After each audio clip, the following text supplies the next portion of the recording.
Hello everyone, this is FDA, just to introducing you to a new episode of Skype Sanctuary. This is kind of a backdoor pilot, if you will, for a podcast I've been doing for the last few months.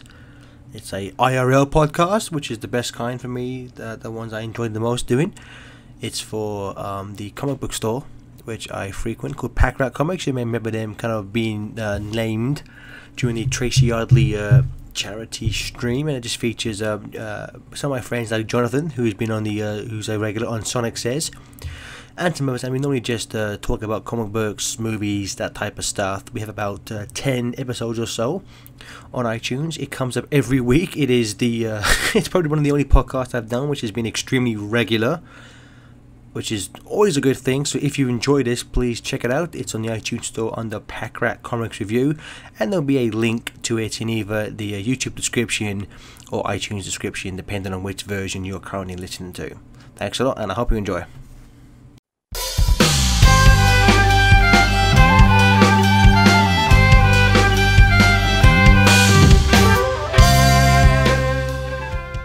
Hello everybody, welcome to this week's episode of the Mustache Review. Oh! Brought to you by Pack Rat Comics. Same great taste! Sing a song, Mustache.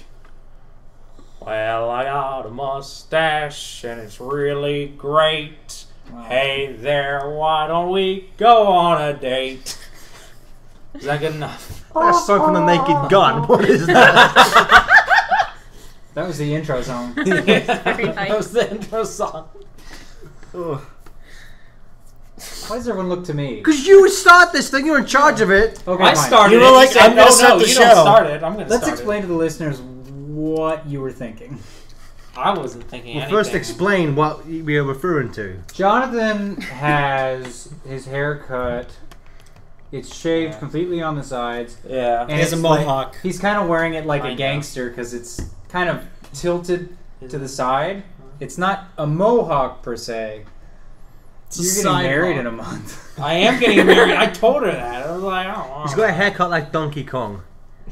Oh I yeah. should just shave it all. He looks like Donkey Kong. You should just show up with to a the wedding mustache. like this. Speaking of getting married in a couple months, I have as brownies. you guys are my grooms. I don't want your hair. What the fuck?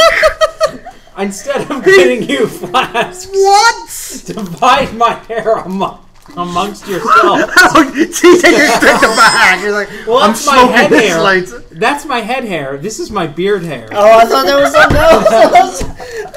I was hoping you were going to say pubes, but That's what I thought he was going to say. Why are you giving us your hair for? Either in the trash or in your pockets. I don't know. Because you need something, a part of me, like a physical part of me. Any guy can go out and buy flasks for. Do you see what them. he's doing? He's trying to build a narrative to make up for the fact that he doesn't want to spend money on gifts for the groomsmen. I spent money for my groomsmen. What'd you get him? Flasks. None of in us were your printed groomsmen. flasks. Oh, that sounds expensive. I'm $50 I'm each. making jewelry for my I have seven. I have bridesmaids. seven. You could do That's something what. I had like that. 6. 7's too much. Fuck you. You should get rid of. I didn't even know I was 3. one. Yeah. 3. Yeah. It's my Yes, you are. fault You didn't because know? I asked I too many told you. I women to be specifically bridesmaids. did? Yes, I did. Oh, okay. Who did you ask? Jesus Christ. I asked 8 people to be bridesmaids, thinking that at least a few of them would turn me down, and it turns out only one did. So I Because she died. no, because Daniela has to go to training. Daniela, who was sitting in for the podcast last week, she's gonna be in Dubai or something, so she can't. Whoa. Oh, but other Someone's than too that, good for my wedding. The fucking Vegas of the Middle East. Vegas of the Middle East. The plot. Do you of know that they actually have vending machines that vend gold in Abu Dhabi? Yes. Why wouldn't you just steal a whole vending machine? I don't. It's pretty heavy. Ocean's 14. Like, they go to Abu Dhabi just to steal from one vending machine. The story of your bridesmaids is similar to. Do you remember the Disney Channel movie Quince? Like every movie where a couple is like, we can't conceive, we can't have children. Let's take these. I don't know what to Eggs. call them. Like Quintuplets. no, like these surgeries, Fertility or they get like treatments? fertility pills or something Yeah. like that, and they do all that. But it goes overboard, and then they Oh, have no! 8 babies. Oh no! like Yeah. John and Kate plus 8. Yes. But the prom's But Your tomorrow! brother, are there 8 kids who are going to be terribly scarred for the rest of their lives? It's like, hey, Sister Wives, they turn out pretty good, except they're all idiots, but, you know. Sister wives, that's not the same thing. Well, That's they you have- marry multiple Yeah, women. but they have, and like, then they're sister He has, wives. like, 17 kids. Yeah. That's Yeah. insane. Yeah. It That is. guy's a is. fucking machine. Speaking of fucking Disney machine. and families Oh. and stuff like that. Oh, It's much more work for his wives than him, I Yeah. assume. Yeah. I would assume not, because they have their own little family, and he's the one who has to be in charge of everything. He probably has the most stress out of all of them. Oh, I thought you meant in terms of the procreation. right. 'cause Yeah, no, oh, I like would 27 say, seconds, yeah. you're done and out of there. 27, jeez. Have fun, Caroline, of your life. Jonathan's like, oh! For 27 more seconds. It's like it takes as long for me to do it as long as it takes me to do it. So essentially, you have the sex and orgasm all within a minute. Yeah. Oh yeah. I'm efficient. You're a lucky gal, Caroline. You're a lucky gal. Well, I Stop with his waving hair. his hair in my face, TJ. It's like a lava lamp. I know, it's like a ball. If you take it out, it's like a ball. I'm not It's taking it insane. out! He doesn't want to touch it. Do you remember when this was a podcast about comic books? No. I have a question. Where did you get that shirt? We Love Fine. Okay.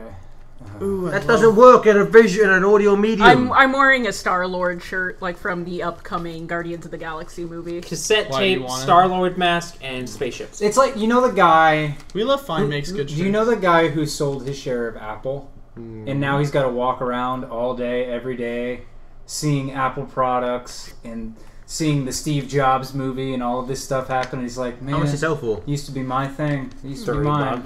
That's like me with the Guardians of the Galaxy. I'm Yeah. sorry that Yeah, I'm excited but about you're the movie. the one Jack. who's like, You did create Guardians of the Galaxy? Shut up. you're Yeah, the one who's like, That's like the worst analogy I've ever heard in my life. Well, it's pretty close. Not really. You Unless didn't- your name is Abnett and/or Lanning. You're trying They to didn't create create it. some Starling. asshole I in know, the but 90s. they're the ones who are most No, known you're for Trying to writing. Did confuse Star- did, somebody's sad Jim story with Starlin? you being actually What? a hipster. Was it Jim Starlin? Starlin? No, it was somebody around that time, though. It was in the 70s. Are you gonna make like a cake with Yeah, the like hair a- like that a looks hair- like a? One of the hairs is protruded from the bag. We have to stop doing visual gags in a audio medium. It doesn't work. That's why I explained it. what I've done is I've Your beard? twisted the bag so that all the hair is funneled into one end So it of the looks bag. like so an it's icing You bag. can shoot it Ice- directly icing. into your mouth. Oh. TJ just ate all the hair. Jesus. Sound like Shamu. To be fair, this is his idea. This was. Oh, it's on the table. She agreed with it. Is it on the I table? let you do it. I Well, don't know. I if got an that's empty like- bag, so I feel like I haven't gotten a gift. No, you have to take it out of the bag. No! and disperse You Why it. did couldn't you even do disperse that it yourself, yourself? you lazy, cheap bastards! Ah, take your bags. That's why there are 4 bags, and then you can choose What about from your other beard groomsmen? hair or head hair. What about I'm your not other going to give a groomsmen? speech at the wedding. I'm just going to shave my head and throw the air onto the audience. Through the air. Kind of like that. Just walk by each of your family members and gently shove some of my hair into their mouth. That's So- what you have brought upon yourself. So instead of a flower girl, we're gonna have a hair man. Yes. Awesome. I can't wait to tell your cousin this. Sorry, little Abby. Yeah. We're going another way. Have you ever seen a full-grown man shave himself and throw hair into people's faces? You're about to see something special today. It's, just, it's like fresh too. So it's just like Oh, look at that new Cutting hair it as smell. you go and throwing it at people. It's going to be an interesting ceremony. We're all TJ had a topic that we should start talking about Yes. something. Okay. TJ, what is your topic? we're going this All way. right. okay. Oh, we get to talk about. Okay. Go ahead. yeah, we do get to talk about. I'll go last. So I'm first. So you're first. Explain what Well, it is yeah, first. explain what it is. What is your favorite moment in comics or comic book characters? Have we talked about this before? I don't think we have. Or at least not. Not on recently. this show. Yeah. Let's just consider this being a reboot, because I don't know, Gareth and Mitchell are here. Hold up, I have to change my clothes. So what? I have to get a call. Lose the trunks. We and have take my to- underwear off. Yeah, we need to draw some lines on our clothes. You And know. everyone's got to get sexier. Right. I gotta. Yeah, Jonathan I know. I gotta lose weight. and the mustache. Jonathan did the reverse today. You left his mustache on. No, you can't. You're white. You can't have a mustache. We were talking, and I should like it's like I'm from the antimatter universe or something. She was like, Reverse "Oh, you should Jonathan. I'm a reverse Jonathan. I'm just. I don't know. This I'm hair like thing actually feels very normal. Jonathan. I'm like, hey, how you doing? Hi guys. Well, Too normal. TJ, get back to your yeah. ideas. Anyway. What's your favorite moment in comics or with comic book characters involved that has made you cry? And I wanted to talk about this because I'm sick and tired of the butt of everybody's jokes being, "Did you cry?" To be fair, I do cry a lot. than anyone in the world. You're What right. about Jonathan? I think I cry more than him. Really? yes. I'm true. such a man. I don't cry that much. So Jack, It's the mustache. It's doing things to my voice. So Oh my Jack, what's god, yours? no. When we went to Chicago, they were showing Up on, Oh my god, no! Oh yeah. and he No! had never seen it before. And I was like, Jonathan, watch this 10 minutes. Oh my god! I was crying I- continuously. can't. Even afterwards, I was still crying. All I even have when to we do turned is it all off. I have to do is hear that theme of do do do do do. I was like, oh god, no. Oh, Okay, hold on. You know what the saddest thing I ever saw it on Facebook. It was a picture of all the Disney characters like married with kids. Yeah. It was like Aladdin, Jasmine with like a fake child. Like all these characters, like not Quasimodo, but like Cinderella, her prince, Snow White, blah blah blah blah. And it just ends with the picture from Up with Carl and Eddie like in the hospital. She can't conceive. I was like, you fucking piece of shit. Yeah. Somebody posted that on Tumblr, and the first comment was, "You monster!" Yes. It's like, oh, you son of a bitch. See, my automatic reaction to watching that is like, oh, Caroline's gonna die like right now. And then I started crying. I was like, I may as well just die now. Because Yeah, I like, know. what's the point? Happiness He's doesn't. about to cry now. Oh my god. Jonathan just jumps right out the window because he's like, I don't want to be in this world. God. So Jack, what is In a universe where Up is a thing. so Jack? What is your comic book thing which made you cry? Oh god. I mean, it's not even going to be interesting to talk about after that. We've kind of just like blown the whole wad on that. No. We're going with yours. Everybody knows Up is sad. It's not a comic book. Doesn't count. Spoiler alert: Up is sad. Disclosure. Spoiler alert. I don't have one. What? You must have I'm one. trying to think. Yeah, that's why I wanted to go like I last. have one. Battling Jack Murdoch. I knew it. Yeah. Yes. Has anyone read that yet? I feel like I've given it to some of you. You haven't given it to me. You just told me about You it. told me about it. No. No. Yeah. Battling Jack Murdoch's a really good book. And it's about kind of just somebody whose life is fucked up and they know it's always going to be fucked up, even if people try to tell them it's not going to be. But they still try to keep going to improve it for their son. His son, which ends up being Matt Murdock. And knowing the trajectory that Matt's life goes on and the amount of success that he experiences, it really resonated really well with me. And I've read it like tons and tons of times. And it's like just a really good book. It's like a emotional punch in the gut. What's the part that makes you cry? He cries for the hour and a half that he reads it straight. Yeah, it's only 4 issues. There's a scene near the end, where in this it's like a cliched thing, but it like works because it felt like something somebody would say to somebody in real life. And there's this character in it named Josie who I guess she owns Josie's bar. And that's what in Daredevil Josie's bar is kind of the joke is that the window is always getting broken. And she's kind of seeing Jack off and on and stuff. And at a certain point, she's just like, why are you so interested in me? No one else is interested in me, and I don't mean anything, and I'm like nothing. And he says like, well, you do mean something to me. and he means it, and then like the story kind of goes on and on and on. And there's a certain point where it's just like, I'm supposed to throw this fight, but I'm not going to, and you need to get out of town because she put a bunch of money on him to win. And it gets to the point where he's like, you know what, I don't matter. It's, you know, my life is forfeit and all this stuff. And she says, well, it matters to me. And it kind of, yeah. Mm-hmm. So it's like, TJ's like gone. it comes full circle, but like, I guess it's about, even if you feel like you're, like, the moral of the story to me, and the reason it resonates with me so much is, even if you feel like your life doesn't matter, or you feel like, you know, your story is going, the story in which you are the protagonist is going to be a sad one, you can still make other people's stories better by being in them. So you can make other people's lives better by being involved in them, even if you don't feel like your own life is worth living. TJ. That's basically the whole story of Daredevil. Have I explained Catholic guilt to you? Or we were driving home from Golden Corral after we dropped you off, and then Jack is like, Caroline, you're Catholic, right? And I was like, yeah. Well, I was raised Catholic. And he's like, do you feel guilty? Although I have to say... No, I said, do you apologize all the time? Oh, okay. I think.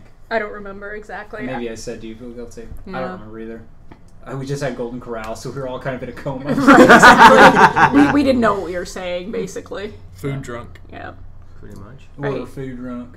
Gareth, what was your favorite comic book moment that made you cry? Mine is, it's not a comic book technically, it's a It's a Sonic the Hedgehog video game. It is, it's one of those. Oh, 6 made me cry, as did many people. But mine is it's an adaptation of a Alan Moore story. It's a Superman story called For the Man Who Has Everything. It was adapted in Justice League Unlimited. Mm-hmm. Basic story is it's Superman's birthday. Batman, in the comic book, I believe it's Batman and Robin and Wonder Woman. And Wonder Woman. In the animated version, it's just Batman and Wonder Woman. Got to visit Superman for his birthday, give him some presents. And he's it's this weird kind of alien spore thing on his chest. Mercy. The Black Mercy, which has been put there by Mongol. Mm-hmm. And pretty much it's just this gives whoever has it like this there's this really realistic dream of it's like their perfect life. It's like the Matrix, kind of. Kind of, only it's like the Matrix, only it's showing you like what your perfect life would be, not just mundane humanity. And so Superman's dream, he's back in Krypton. Krypton never exploded. You know, he lives there. I believe he's a scientist or something like that in the story. And his parents are still alive. He's married to a woman who's in the animated version. She's kind of a mixture of Lois Lane and Lana Lang, and they have a son. And then throughout the story, there's various things where the notion that Jor-El thought the Krypton was going to explode is still a prevalent thing. Like Jor-El he's kind of a joke now in this universe, because everyone's like, remember that one time we thought Krypton was going to explode? You're an idiot. And whenever in the real world, whenever Batman and Wonder Woman try to pry off this like plant spore thing from him, like Superman in his dream feels like earthquakes and no one else does. Mm-hmm. And so he thinks now that, you know, Jor-El was correct. He was just late by like 30 years or so. And it gets to this bit at the end where it makes me cry every time I see it. Where it's in universe, it's where I think it's Wonder Woman just about to rip it off him, and in his dream, Superman speaking with his son, which I'm trying to remember what it called. Van-El, and he's having this conversation with his son, where over the course of the episode, he's come to terms with the fact that this probably isn't real. He's having this conversation. He sits down with his son and goes, Van, I have to go now. Because his line's like, heaven help me, I don't think you're real. I don't think any of this is real. And like, Van's just like, why Daddy? No, it's worse than that, because he says, I love you. He But I says don't that, think you're real. Yeah. I love you, but I don't think you're real. And like, the little kid's like, why Daddy, why would you say these things? You know, and he's just like, you know, I'm like, he goes, you are everything I ever wanted in a son. This is everything I ever wanted in a life. But I have to go now. And just as the Black Manta has been ripped off him. The Black Manta. As the You just had Aquaman's arch nemesis Yes, pumping his leg the entire time. that's what it was. As the Black Mercy is ripped off. I give him visions of grandeur. As the Black Mercy is ripped off him, in the Dream universe, Krypton explodes. Yeah. And then he comes up. Superman's obviously mad as fuck, and he beats the shit out of Mongol. But there's also a bit earlier in it where right after he gets ripped off of Superman, he gets put onto Batman. Mm-hmm. And Batman's vision is obviously it's just the moment before he's his parents were killed. His father, Thomas Wayne, starts beating the shit out of Joe Chill. And I always thought the animated adaptation, it's a bit weird because, like, Thomas Wayne spends like an hour just punching the shit out of like Joe Chill's face. And there's like Bruce is watching him going, go on, Dad, get him. But like, I'm not sure if it was an animation mistake, but I look at that scene, it's a bit where like Bruce's smile kind of drops, and I'm just like, it's like, okay, Dad, you can stop now. You can stop punching this man in the face for like an hour. I thought his smile dropped because his vision was breaking. I may have to watch it, but I'm pretty sure his smile drops before that happens. I may have to rewatch it though. I may be wrong with that. But then obviously when it gets ripped off of him, obviously his parents get shot again. So then, you know, that kind of reopens a lot of wounds, and then it ends with Mongol gets it on the chest. And I believe in the comic book it was written where like you see him like dodge the plot and then murder all the heroes, and then it's revealed that that was just his fantasy. And so just when Superman says goodbye to his fake son, like that TJ is going now, and I'm gonna go home and cry about that. But that gets me every time. I like just when it's Just describing the scene where in Man of Steel when Pa Kent dies, just explaining it to somebody, I just weep like uncontrolled. He's so dumb. I weep because it's so stupid. So much. It annoyed me. What that scene in Man of Steel? Where he he's died. Like, he's like, don't move, son. Don't do anything. Just let me get taken up by this hurricane. So dumb. It is pretty dumb. It's like I understand the sentiment behind it. Like, we're not no, talking keep about that. your identity. Yeah. I'll just sacrifice myself. But it's like, no, fuck He that. does it to Daddy! save the dog. But yeah, so that's mine. I'm gonna go home and cry about that later. That's for Caroline. What's yours? Have you read the original story? No, but I've read. Because that's like the only Alan Moore adaptation. He says he likes apparently. Well, it's better than the original story. Yeah. Because in the story on Krypton, everything is wrong. Everything's going wrong, and everything's terrible because Superman's mind is fighting against the Black Mercy. Oh, yeah? So it's But I less think it's of a so much tragedy. worse. Yeah. It's more If powerful if everything's it's perfect. perfect. Yeah. Okay. Now I'm gonna go all hipster and talk about something you guys haven't read, but When Uncle Ben got shot. no. Okay. Don't do that. It's called Dark Avengers. I love that story. Okay. I don't know. You're probably familiar at least with the name Linda Berry. She's an alt cartoonist.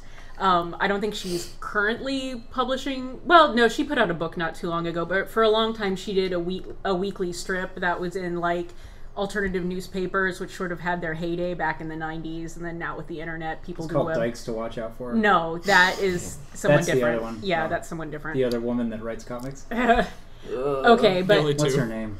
her name is Alison Bechdel. Alison Bechdel. Yeah. Okay. Anyway, Linda Berry, her main strip that she did, although she did some like asides and things in it, were it was about this family that was sort of loosely based on her experience growing up, and you know, it's a really kind of fucked up situation because it's a single mom. She's abusive, chain smoking. It's based on her real mom. And there are 3 kids. There's like a teenage daughter. There's like a middle school age girl who's sort of Linda's stand-in, and then her younger brother. And there's a point where the younger brother has like a psychic break, like he's being bullied in school or something, and I think lashes out. And in the comic, originally, they sort of glossed over that after it happened, and then it skipped to where he came back to school and was put in, like, the special class. But she did these strips about how he spent some time in an institution for mentally ill children, and apparently the editors, or, like, her editor wouldn't publish them. They said they were too upsetting. And in it, he's sort of thinking about, I'm not sure why, but like the Land of the Dead, and in the comics, her Land of the Dead are a lot like sort of the Dia de los Muertos idea of the Land of the Dead, because they're like the skeletons and flowers and that sort of imagery. But she's talking. They're the spirits of your like friends and relatives who've gone on before, and when you get there, they're like holding up these signs, and it says like, you know, oh, we're so glad you're here, we love you, we're so proud of you. And I'm not sure if I'm doing this very much justice, but it just really got me, I guess, because like my father is deceased, and the idea that someone would be, watching my life now and actually being like, with all the things I've screwed up in it, like, I love you, I'm still proud of you, and everything, that just really got me. And I remember I spent like half an hour crying after reading this thing, because it was, and like, even just talking about it makes me kind of want to tear up. But I think I remember telling you about it. I was like, I've been reading this book. And anyway, so that's mine. John's like, yeah, it was terrible. It was horrifying. I was She just stomach kept 'cause she didn't leave me crying, and alone. I was like, "Whoa." Well, she This would was get before really we lived upset, together, too, so yeah. He's like, I thought it was about me. Do you know everything? Everything's about me. I'm very egocentric that way. Yeah, so okay, that's mine. Mitchell just saved Jonathan's family from witnessing the horror. On my hair. I don't care. I'm gonna show them when I get home or get over there. Alright. I'm gonna give it to them. Whoa, you said that was ours, you bastard. You just said you didn't want it. You can Well, have it's it. if better you than want nothing. How the hell? So, Jonathan, what comic book thing made you cry like a little baby? The first one I can remember is Of many. I'm having that problem. Mitchell doesn't feel. well, there's been a few. I mean, when Antoine, you haven't read that. So when Antoine was supposedly gonna die or blew up, that made me cry really hard. Explain what it is Yeah. for everybody In else. Sonic, Antoine Dodson. Antoine. Favorite singer. Hide the kids. But that's not what I want to talk about. I want to talk about the one that I remember really vividly. I was like in the back seat of my parents' minivan finishing Identity Crisis. And if you don't know Identity Crisis, or if you're not familiar, it's this big mystery behind who killed this woman called Sue Dibney. And Sue Dibney was the wife of the world-famous Elongated Man. And they were... Elongated Man was That's a stupid name. was this just this fun character from the Silver Age, represented this happy, good time, was a really funny guy, and in the first issue, his wife gets killed, and that's not what made me cry. What made me cry was the very last issue. How they end it is after you go through like the whole thing, and it's not held up as well as I would have liked it to have. It's not as good as I like to remember, like the whole book. But that last issue where you've gone through like Ralph's like grief and his anger, and then he finally gets to this place of acceptance, and he's looking in the mirror and getting ready for bed, and he's saying this joke to himself, but he's addressing the joke to Sue. So he's going about his like getting ready for bed routine, like, oh, Sue, Green Arrow told me the greatest joke, and he leads up to this punchline. It's like, and you know what? You're a jinx. And he points at the mirror like he's looking her straight in the face, and he's like, oh, I guess I'll talk to you later. I'm gonna do okay. Lois and Clark have invited me over for dinner tomorrow, and things like this. And it's like, good night, I love you, and then it's the end of the book. And I just thought that was like the best way to like end a relationship like that. If you had to In kill, death? if you had to kill, comics' greatest love story. But it's okay because later he dies and they're reunited as ghosts and Ghost they detectives. Yes, they're Yeah. ghost detectives, so that's awesome. So, But they okay. they barely ever did anything with that. So I ain't afraid of no ghost.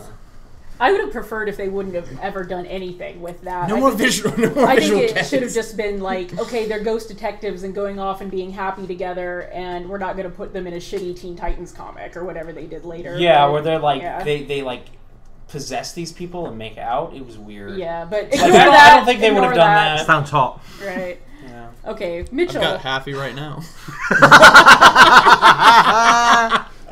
The tears sustain me. I'm having trouble remembering what big things there were. I mean, like, sitting here, I've remembered many things from books, but not any comic books, which is sad.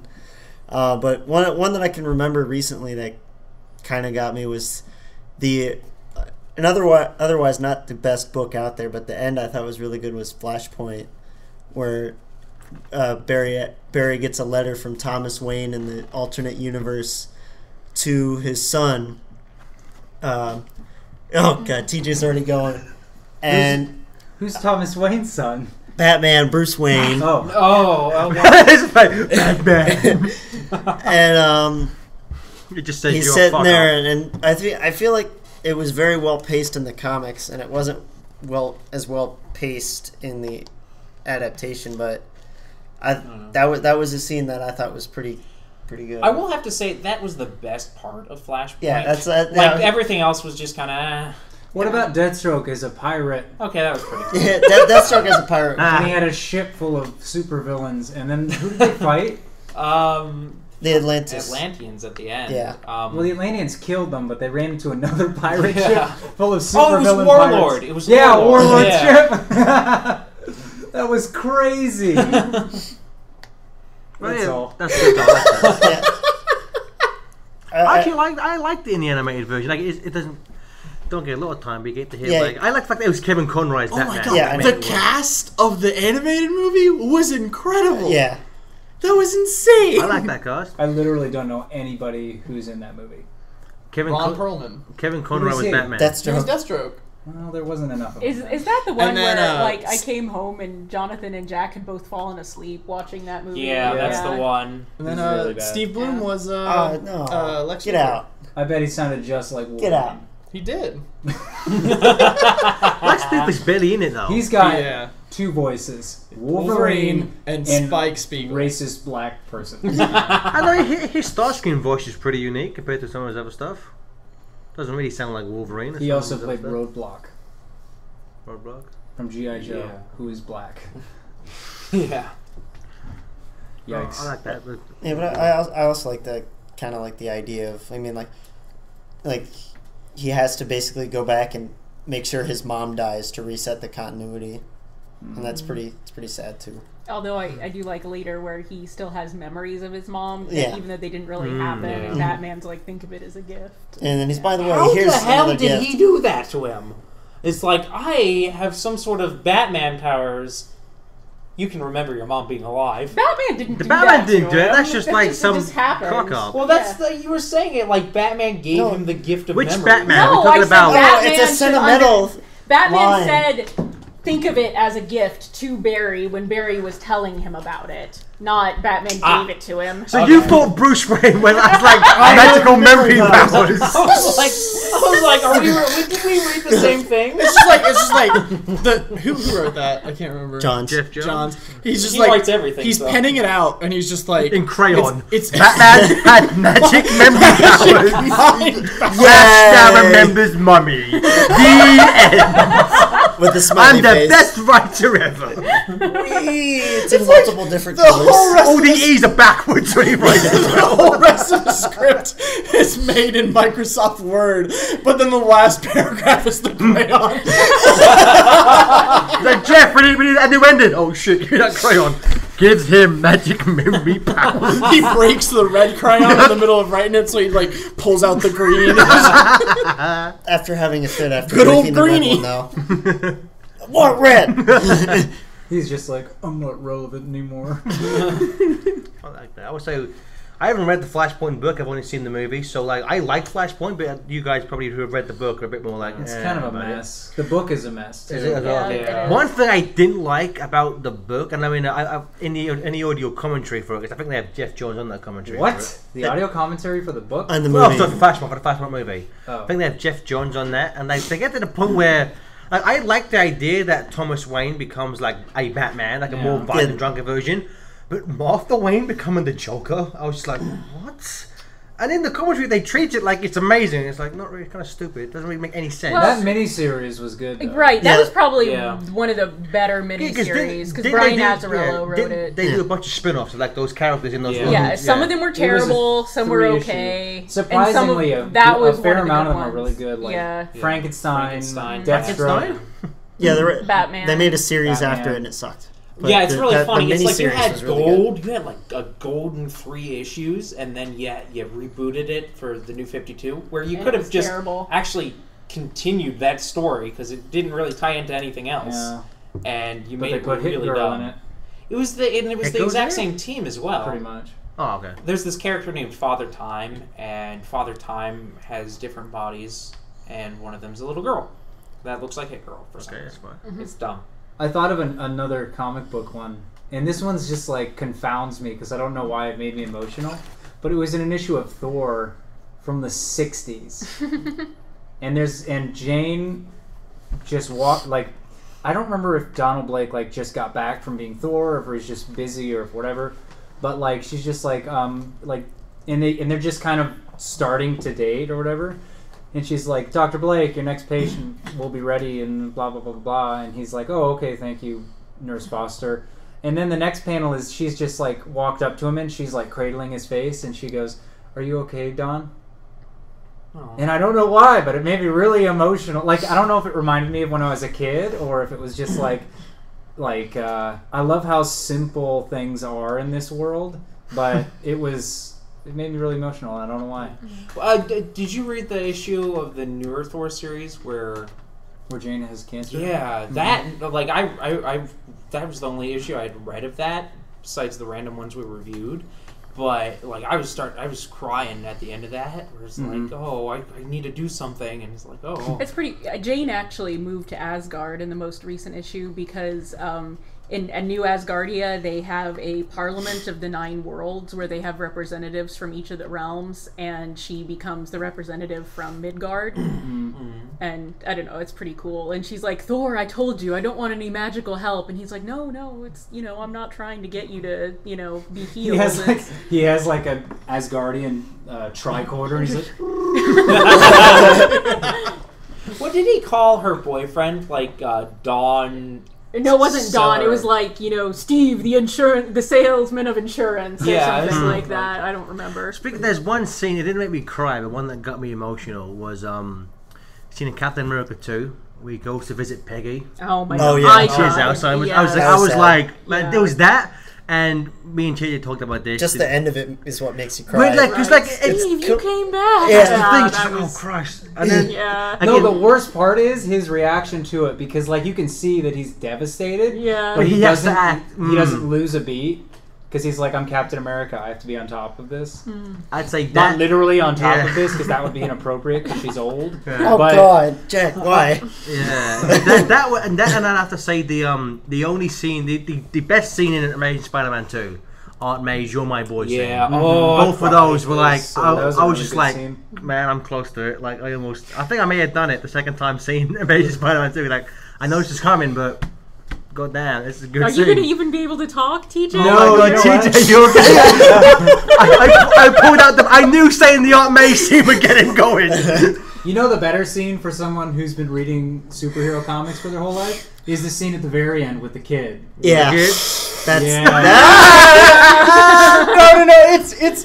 it's not that. It's the This is a wind turbine. You made a wind turbine. Yeah. See, at the end, I was like, for me, Spider-Man, he should have acted more. I know, like, he was still set up with Gwen Stacy, but he just sounds so depressed in that scene. He's like, "Hey, kid, you're a Well, good then he Spider-Man." picks up right after a that. little bit, but I think he should have had more like enthusiasm in speaking to the child first. He's like, "Hey, good job being Spider-Man. Well, he was treating you him go like an stand adult. over there."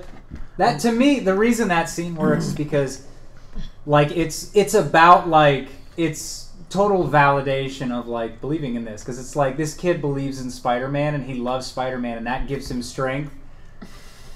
And because of that, he's rewarded with, Spider-Man. half-assed approval. Spider-Man treats him as an equal. He treats him as like, because that's the way, at least the way the kid interpreted it, I assume, because he didn't like, all right, buddy, you got to go back behind. Well, I wasn't expecting that, but like he just sounds so bored. He's just like, "Hey, good job, kid." And like then he speaks to the policeman like all happy, he's like, "Oh, hey, I'm back." Da, da, da, da. Yeah. So like he kind of like he shows more happiness towards the policeman than the little kid who was willing to get Well, I killed mean, by you the got rhino. Mike over there, you got Donnie. The whole force is just great guys. It's the whole force made up of Ninja Turtles. Yes. Yeah, got Leo as well and Raph Leo, and a good bunch of Raph. gangs. And Venus. And Venus. Shut the fuck up, you prick. Yeah. So Okay, TJ, TJ, finally, what's yes. yours? I bet he's gonna be really dumb. He's already crying. I know. I'm already crying, and I'll probably cry when I get to. Is it Uncle Ben? No, it's not. You're my He's in hero. Uncle Ben's rice. I was eating a bowl of rice. You're I saw his you're my face. hero, Peter. I was sitting in McDonald's crying. Oh my God. Jack used to do this thing when that movie first came out, where he would just look at me and go, Came out? Peter. I had a recording of it on my phone, and I Which- just play it around TJ. Which one? The voicemail. Where he, Oh, the voice. Yeah. Peter, had I a know record- things have been weird over the last few days, but you're my hero. I was like, shut up. I had a recording of the voicemail on my phone, and I would walk up behind him and just start playing it. You should start playing Gwen Stacy's one as well.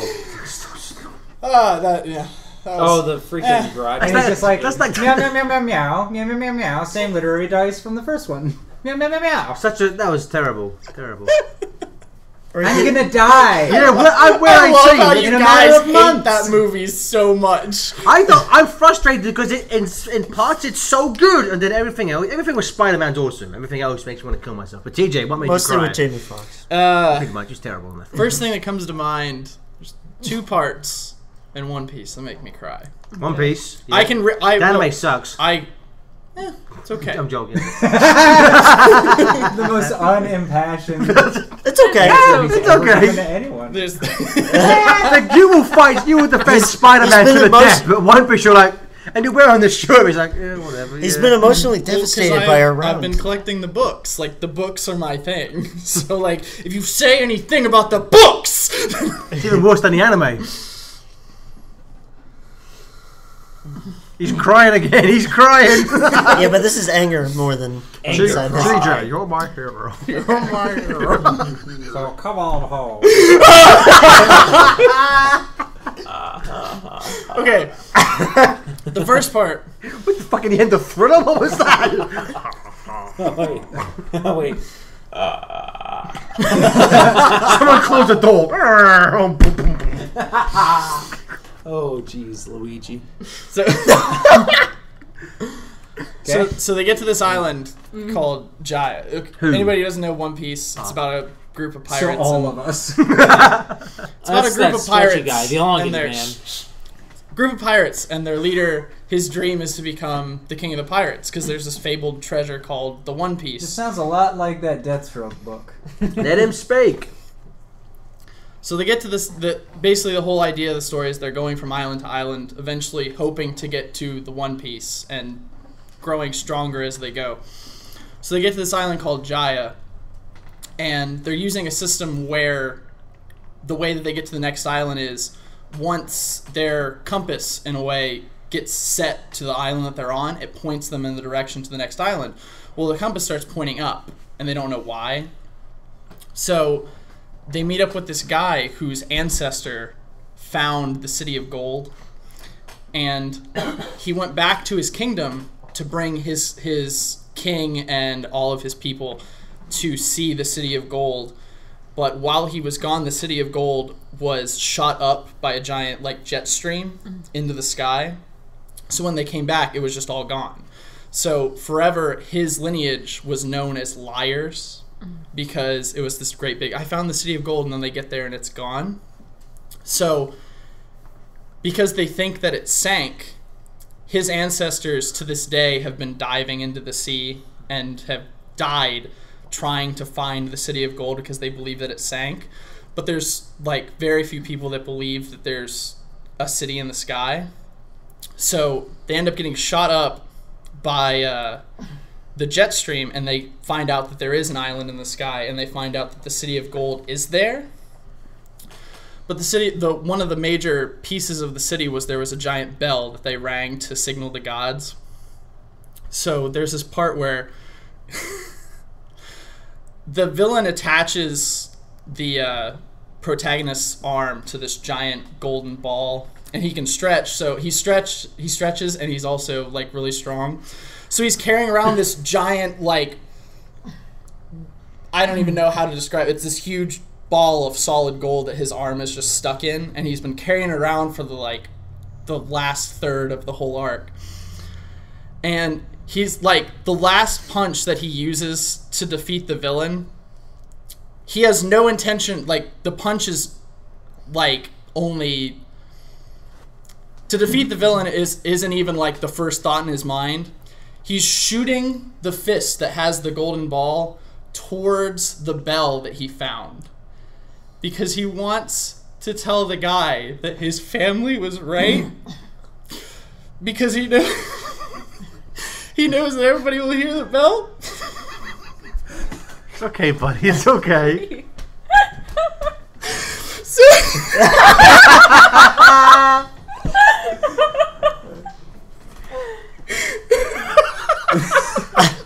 He's gone insane. anyway, so it rings and everybody could hear it, and he knows that his ancestor wasn't a liar and that the city of gold does exist because he can hear the bell in the sky. And then the second one. Oh my god, there's more. Oh, yeah. Luffy, you're my hero. This episode doesn't make someone kill themselves. They're like, they're right. Depression, the podcast. That's All right. the last straw. All right. One piece is sad. So there's a there's a whole arc where him and his crew get separated, and he wants to like find them and reunite them, but he finds out that his brother has been captured by the Marines, which are the main like government head in the story, and they're gonna publicly execute him because he's such a like dangerous criminal. So he has to fight through all these different things to finally, like, it's so many obstacles that he has to overcome to finally get to his brother. You're And, shaking. I know.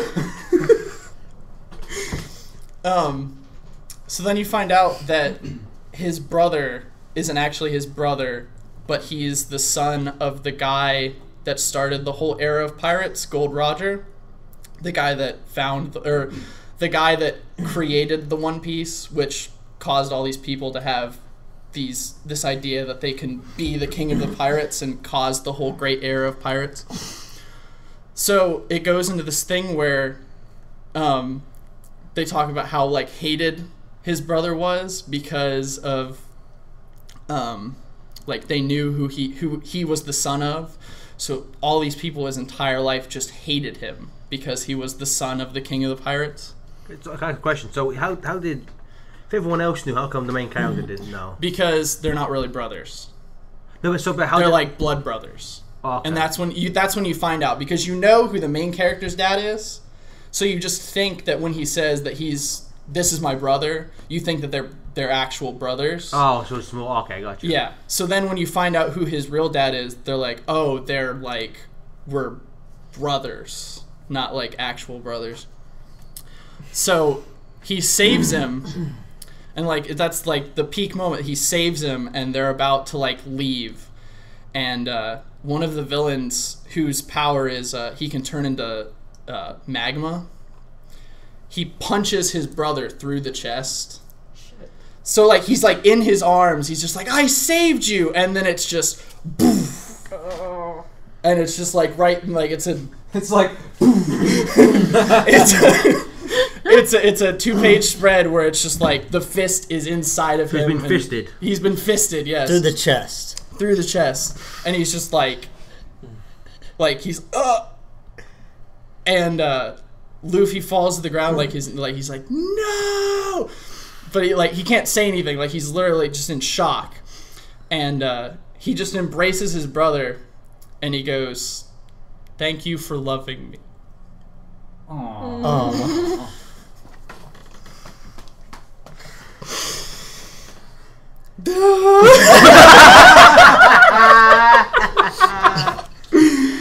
Well, that was an emotional That was a 40 minutes. That was a depressing hour. Oh, Yeah, I remember now why we don't talk about things that make us cry. It's just so depressing. No, it wasn't. I liked it. It's cathartic. It was yeah. TJ's Oh, like- you beat me to it. That's exactly what I was gonna As say. opposed to all of you, I like to feel. I do. I really, Perché? really do. Perché ti piace siente? Oh, okay. Ti prego, ti supplico prego. Okay, Jonathan, Jonathan, lead us into the next segment. What is the next segment? It's my list. This okay, as you may remember, last week Jack made a top 5 list of the things he hates most about comics. Alan Moore, children and Alan Moore. Yes, it was Was pretty, pretty much his list. right. Those well, words were involved. yes, Many but- times. Neil Adams. And so Neil Adams. I decided to follow in his footsteps and make a list, a top 5 list this week, and She's checking it twice. Yes, I made a list of the 5 most annoying things about cosplaying, at least for me. I know that other cosplayers don't have these same issues, but at least for me. Okay. What was that? Jonathan just had an involuntary spasm in his arms. He's turning into Mark Rooster. I thought he was trying to be the alone. Well, look at his hair. He looks like a rooster.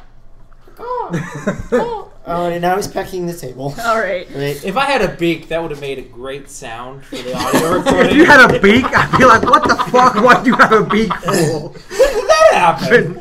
It's the mustache. It overgrowed.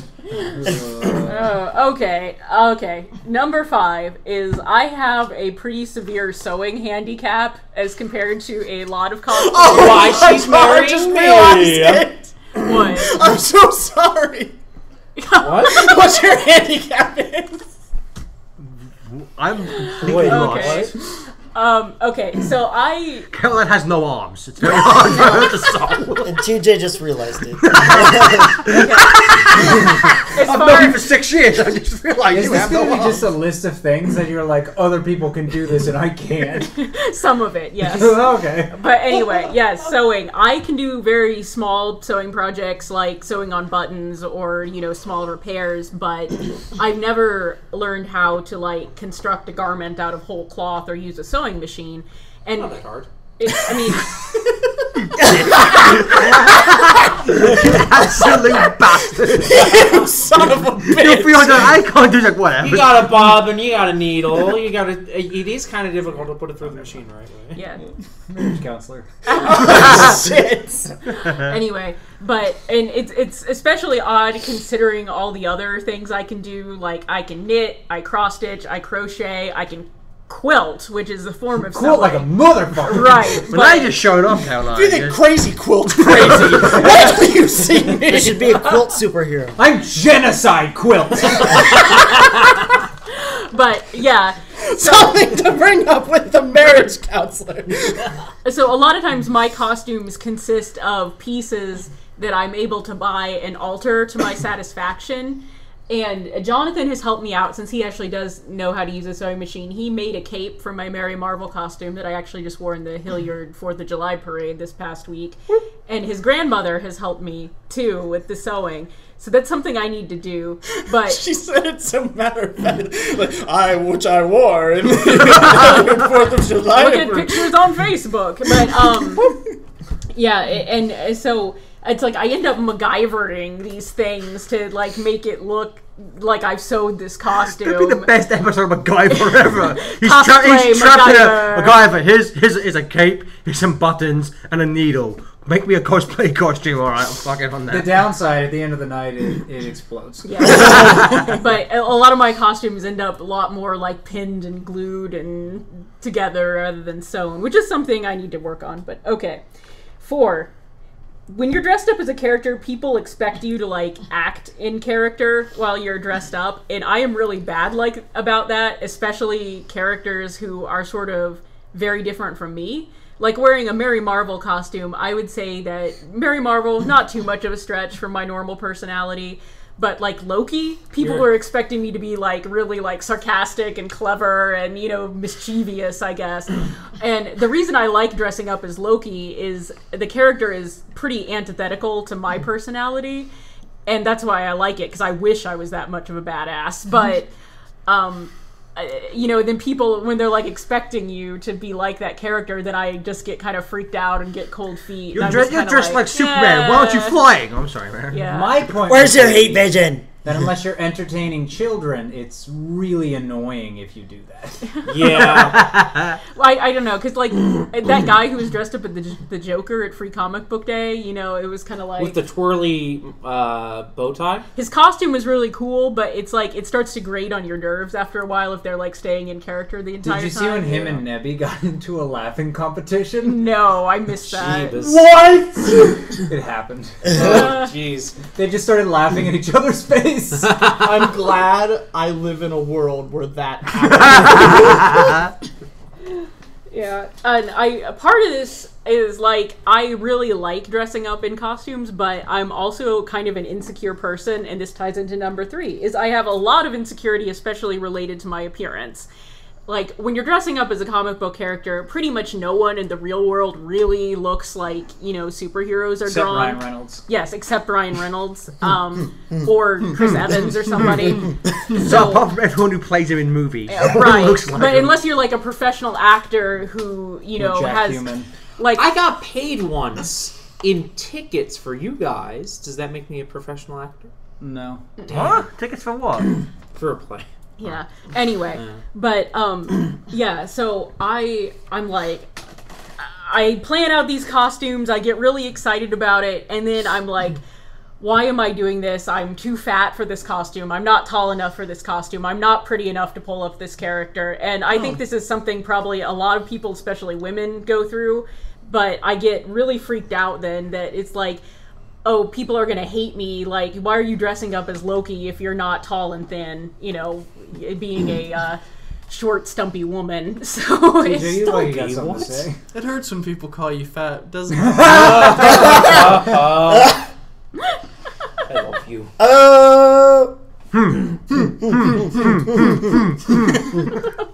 to be fair, nobody actually calls me fat, at least to my face, that I Who know. calls you stumpy?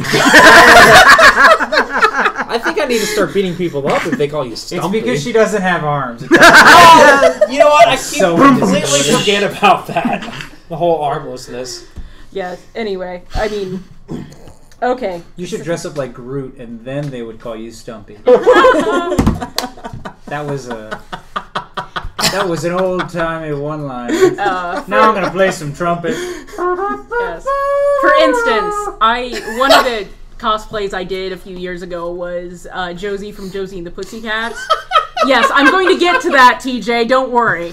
But What? It's this experience we had at a convention, and That's the best start to a conversation ever. It was an experience we had at a convention. but the classic costume, you might remember they're wearing like cat suits and but they don't have pants. And It's like a gymnast. right. It's a lot unitard. like a unitard, and I have gained some weight since the first time I wore that costume, and I would not wear it again right now because I am too self-conscious about the weight I have gained. So that is. You make Jonathan wear it. With pride.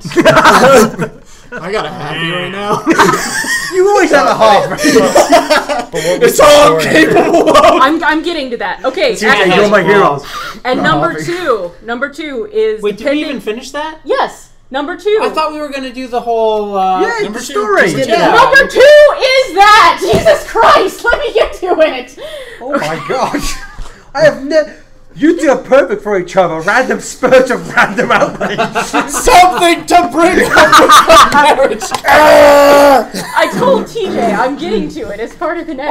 But I thought it was part of number 3. Just No. shut up, Hedgehog. No, number 3 is my insecurity about my appearance. Number 2 is, depending on where I'm wearing, I get a lot of creepy attention. That has not happened so much with more of my recent costumes because I have tended to think things that I'm a little bit more covered up with. But with the Josie costume, oh my god, I went into it knowing that I was going to get attention. It's not like I'm not expecting anyone to notice me if I'm wearing an outfit like that. Mitchell. But oh my god, some of the comments and guys who wanted my picture and stuff were super creepy. Yeah, sorry about that. And including this one guy who wanted my picture, and instead of being like, "Hey, can I get your picture?" he's like, "Get up against the wall." He literally said that to me, Get on the floor, girl. and I was just like, holy shit, and he goes, smile. And Jonathan was just like, yeah, do it. That wasn't even the worst part. together. Yes. Yes. That was not even the worst part. What is the Was worst the part? TJ's request. Was it the same guy that had the later comment? I don't remember. Okay, I want to think it was the same guy because it was terrifying. We're sitting there and we're showing each other everything that we found at the convention. Yeah, Shut you up. dirty bastard. And this guy walks got by half-eaten. and he kind of turns back a little and he goes, "Hey, thanks for the pics." Now, if I recall correctly, was that guy Fat Gambit? That was Fat Gambit. Gambit. Oh my God, Fat Gambit! There were two people dressed as Gambit. One One of them was like, "Oh, okay, you look like Gambit." The other guy was fat.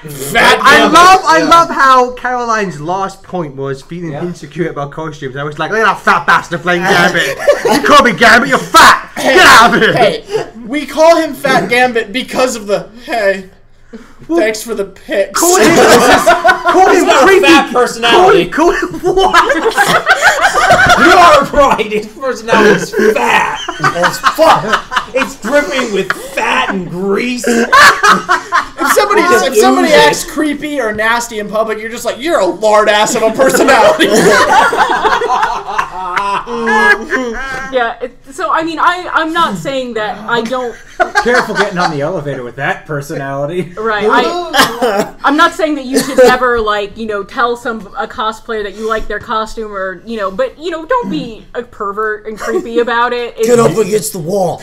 Right. Take it off. Yeah, don't be like that guy or the couple of men who actually come here to Pack Rat who have told me since then. They're like, yeah, that costume's nice, but when are you wearing the Josie costume again? Who said that? At least two people have. Who? Sure about that. Name them.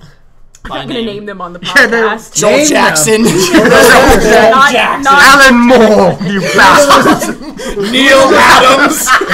and both of them Frank Miller. Frank, yes. and both of them made comments about my legs. Well, Alan Moore did. What- You yeah. bitch. Well, I like your legs. You've got very good legs. Well, I don't. Would you beat up Neil Adams?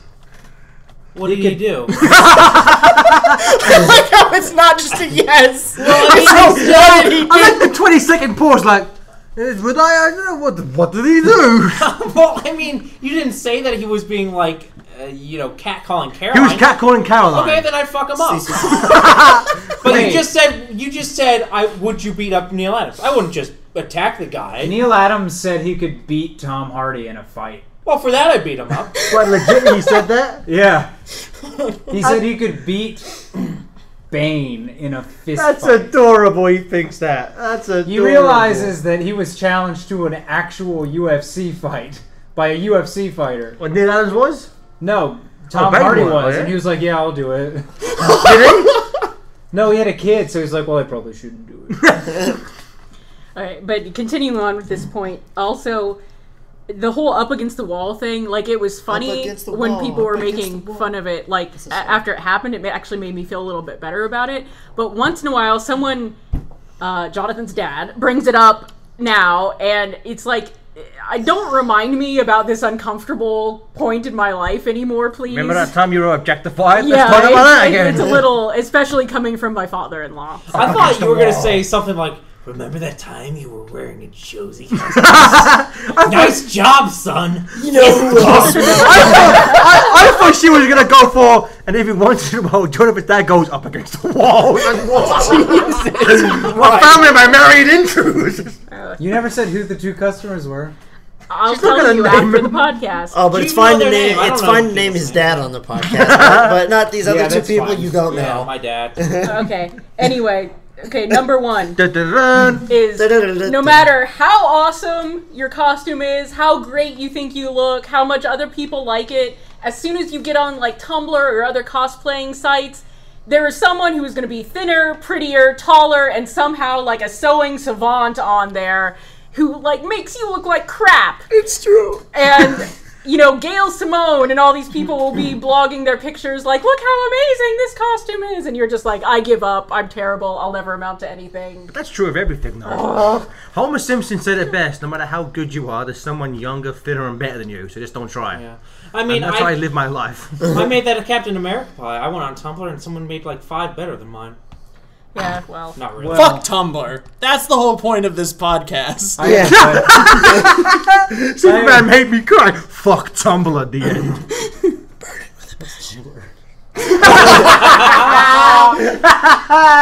Oh, It's old man basically Jack. it's basically all of the gifs on the internet in one place. Is that where the hipsters? Is that Yes. one of the sites where the hipsters post their things? Yes. How are you Tumblr. not on there? How are you Tumblr. not on Tumblr? Tumblr and You and It you and took your over Guardians of the LiveJournal, Galaxy. Yeah, the biggest basically. hipster I know. Pinterest. Pinterest. No, I'm an old hipster. Like I'm before a it hipster was from like cool. The 60s, I'm just like, I hate there's everything's nothing dumb. to do. No, Tumblr replaced LiveJournal, Guess at we'll go to least in war. what I use it for. I don't know what so- LiveJournal is.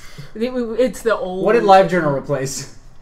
Let's just keep going Life back until we Journal. get to something I recognize. Journal. Jack misses MySpace. That's how old school he is. I am on Facebook. You are. On the Yes. Facebook? On the Facebook. Yeah. I retweet articles occasionally On from Facebook. other people's posts. They don't retweet on Facebook, that's Twitter. Oh, You share on Facebook. exactly. I am on Instagram. I currently have 3 photos up. One is of my dog.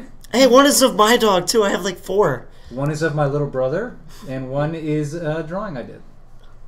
All right. The end of that. Yeah. So that's my top 5 list. Thank you for And it was- allowing me to pour my soul out to you and make fun of. You can make fun of it. Okay, thanks. What? That was an excellent top 5.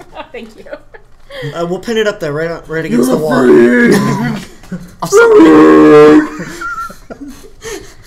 I'm a man! That's Simpsons, where the Homer goes to college.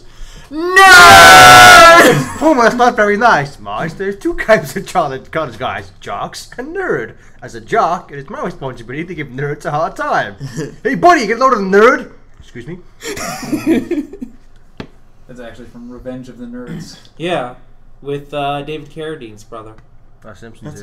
Lizzie McGuire's dad. Yeah, Lizzie McGuire's dad. Lizzie McGuire. Yeah, Yeah. Yes. Lizzie McGuire's dad is in he's, Revenge of the Nerds. he's the main nerd in Revenge of the Nerds. He's the main nerd. He dresses as Darth Vader once. Mm-hmm. All right. Those movies entertain me. Never seen him. Never seen him either. Quick, somebody do Oh, an John impression of Goodman! Matthew McConaughey so we can leave. John Goodman was Like the you. coach in it too. Yeah. Can anybody do a John Goodman impersonation? I'm John Goodman. It's just a fat Hey, guy. Roseanne. That was pretty accurate. Can't top Up that. against the wall.